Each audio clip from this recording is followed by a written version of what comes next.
સુરેન્દ્રનગર જિલ્લાના લીંબડી તાલુકાના બોરણા ગામે દલિત સ્મશાને જવા માટે દયનીય સ્થિતિ જોવા મળી રહી છે, જેનો વિડીયો વાયરલ થઈ રહ્યો છે। વાત કરવામાં આવે તો લીંબડી તાલુકાના બોરણા ગામના જયપાલભાઈ પરમાર દ્વારા દલિત સ્મશાને જવાના રસ્તા ઉપર કઈ રીતે નનામીને લઈ જવામાં આવી રહી છે તેનો વિડીયો વાયરલ કરી અને પોતે એક સામાજિક કાર્યકર તરીકે અવારનવાર રજૂઆત પણ કરેલ છે। તેમ છતાં આજ દિન સુધી કોઈ પણ પ્રકારની કાર્યવાહી નહીં કરતા જયપાલ પરમાર દ્વારા આ વિડીયો વાયરલ કરવામાં આવ્યો હતો અને પોતે પણ સામે આવ્યા હતા। ત્યારે શું આ વિડીયો વાયરલ થતા સ્થિતિમાં સુધારો થશે ખરો કે લોકો ચર્ચાનો વિષય બન્યો છે? હું જયપાલભાઈ કરશનભાઈ પરમાર, ગામ બોરાણા, તાલુકો લીંબડી।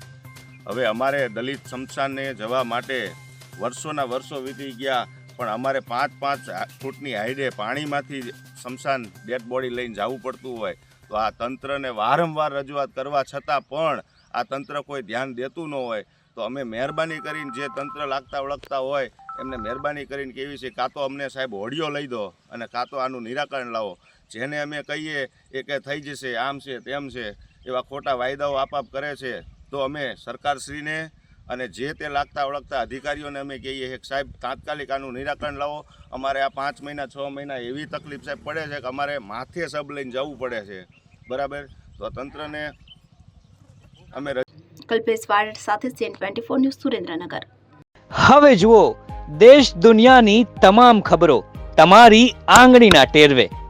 ઉઠાવો મોબાઈલ અને Google Play Store પરથી ડાઉનલોડ કરો અમારી CN24 ન્યૂઝ મોબાઈલ એપ।